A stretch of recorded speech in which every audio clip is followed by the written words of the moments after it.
Hello, my friend, and welcome to the Champions Adjust Sports Talk Show. My name is Aaron Machbitz.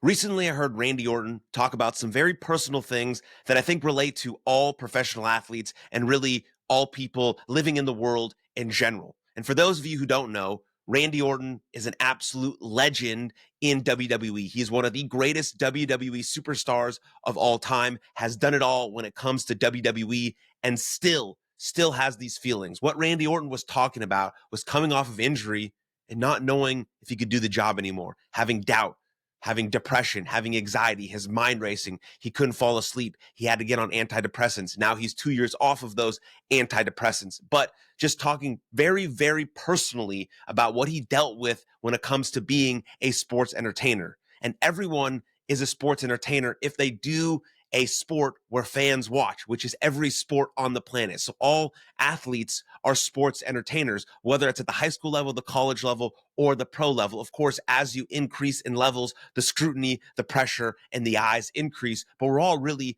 sports entertainers. And Randy Orton was talking about how much just his mind was racing, how much doubt he felt if he could even do the job anymore, coming off of injury, then returning from injury and still not knowing if he could get the job done. This doubt creeping in, this depression just overcoming him, this anxiety of his mind racing just taking over all of his thoughts, where he couldn't sleep and he had to wander, and then all of these things happened, and then he got the right resources and tools and things to manage and handle and overcome what he was dealing with. But why this is important is we as fans just look at the athletes that we love, that we admire, and see them as superhuman, because we see them on the field, in the court, wherever it is, doing things that really we could only imagine. But they do them. They do them at an extraordinarily high and unparalleled and consistent level. And then, of course, the toxic fan is like, why couldn't they do that? Why couldn't they make that field goal? Why couldn't they make that pitch? It's so easy. I could do it. No, you could not do it. And that's the side of sports fandom that gets really toxic, because the amount of death threats that professional athletes or sports entertainers get is absolutely insane. They're playing a game. They just happen to be better at that game or that sport than other people. And they don't deserve death threats. They don't deserve their family to be attacked, their livelihood to be attacked because they missed a shot, or they missed a pass, or they missed a field goal, or they didn't make the right pitch. That's absolutely absurd.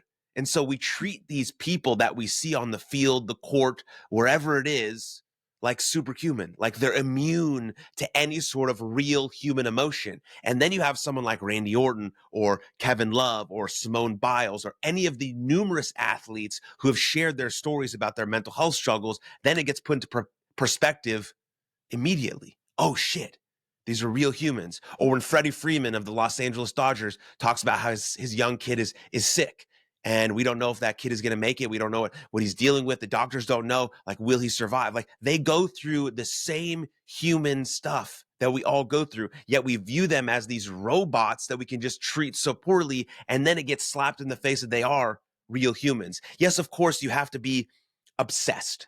You have to be a little bit obsessed, not a little bit, a lot of bit obsessed to be able to become elite in anything. That's not just sports. You have to be obsessed to be a good businessman, a good accountant, a good parent, a good athlete, whatever it is, right? There has to be an obsession there that drives you, a purpose that drives you, something bigger than yourself that drives you.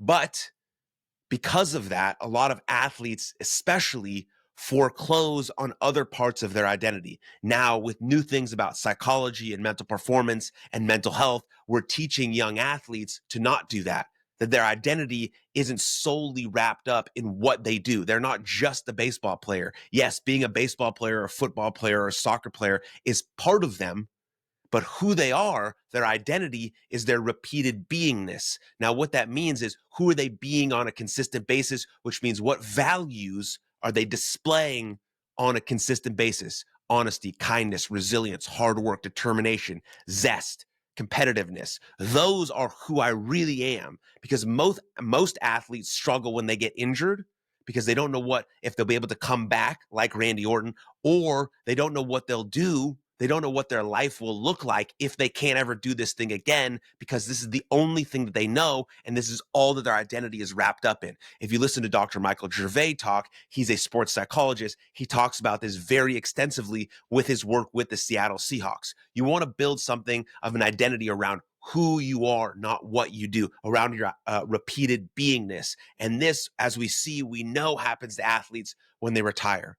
They feel like they have nothing. They know they have no value. They're not enough anymore. They can't give anything to the world because they can't do this one thing which they were really, really good at. I mean, if you ever watched that movie, Friday Night Lights, the original movie, and you saw the kid, the running back, I forgot his name, but he gets injured and he's just crying in his car because he feels like he has nothing else to give to the world because he's only good at football. This is the saddest thing in the world, and professional athletes at the highest level deal with this all the time because they became so obsessed with this one thing, which is absolutely what it takes. But there are other measures to make yourself healthy, your relationships, how you take care of yourself, all these other things that create overall wellness while also still being hyper focused on this one thing. It is possible to reach the mountaintop and share it with other people.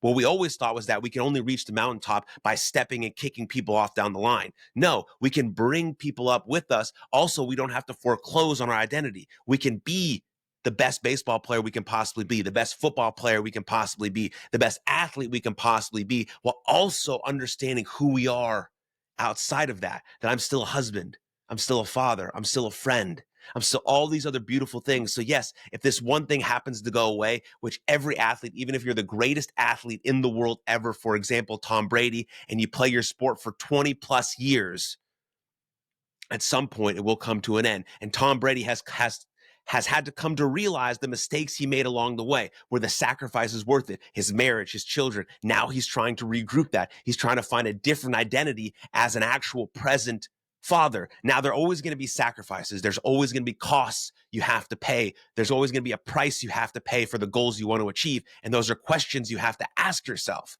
But when it comes to athletes and their mental health, now this is becoming a real conversation because you have people like Randy Orton sharing deeply personal stories, Kevin Love, Simone Biles, about how they dealt with the doubt, the depression, the anxiety, because we as fans, again, just assume they're superhuman, nothing bothers them, and then the toxic fandom sends them death threats about how they didn't win the game for their team. That's absolutely absurd. We have to treat them like real humans. We have to treat them with kindness and love and respect just because they do a job that's cool, that seems cooler than our job, that we have a right to go to their place of work and absolutely destroy their mentality, just threaten their family's whole livelihood? Absolutely not. So athletes deal with the same mental health struggles that all of us deal with. And the more we talk about it, the more it's normalized between people, so that when you and I deal with anxiety, depression, or doubt at our job, when we walk into a conference call and we're like, am I good enough for this call? I'm feeling a little doubt going into this call. We can remember that Randy Orton or Tom Brady or whoever we look up to shared their story where they felt doubt heading into this moment. What did they do? They prepared a little bit more. They got a little bit extra sleep. They controlled their self-talk. They had their resources. They talked to their friends or their teammates or whoever it was, and they built up these resources and these tools. They also didn't foreclose on their identity. They understood who they were outside of the one phone call. They understand who they were outside of the one game, that the one game, the one phone call doesn't make your whole life. Yes, it could catapult you into quote unquote superstardom, or could catapult you into a promotion. But if it doesn't go the way you want it to, you're still alive. You're still breathing. And in Jocko Willink might say, good. This is exactly what needed to happen. Now I can learn, I can grow, I can even expand my identity now and move forward in this direction. So the conversation has to continue moving in this direction for mental health in general. Mental health is just how we think, feel, and act. And every person on the planet has mental health because every person on the planet thinks, feels, and acts. But if people of quote unquote high stature or whatever you want to look at talk about these things, then it trickles down into all of us. And we realize, yes, we all have mental health.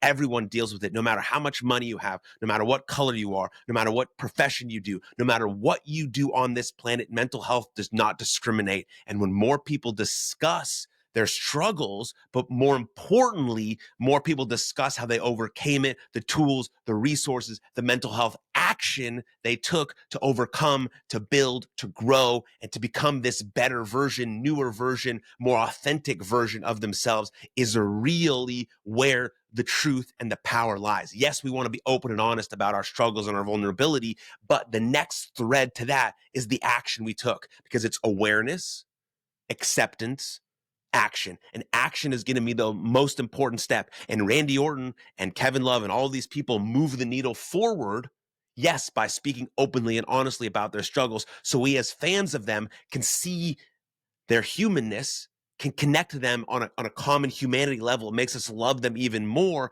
But now can we talk about what are the action steps? What are the tools? What are the resources that we can all do as individuals to be the most mentally well, mentally strong individuals, regardless of what life throws at us? Then we can handle those challenges and those setbacks a little bit more, no matter what profession we're in, no matter if we're an elite athlete or an elite parent. It's all the same. We deal with the struggles, and now we know how to handle that pressure. We know how to handle those setbacks. We know how to handle those doubts through the right resources, tools, and action items that are available to every human being on the planet, no matter what job you have. So I think those conversations are extremely important when it comes to professional athletes or sports entertainers in general, what they deal with, their mindset, their mentality, and most importantly, their mental health, and how we can expand, all of us can expand our identity, not just of what we do, but of who we are, and really dialing down on who we are, equaling our core values and our first principles. So thank you very much.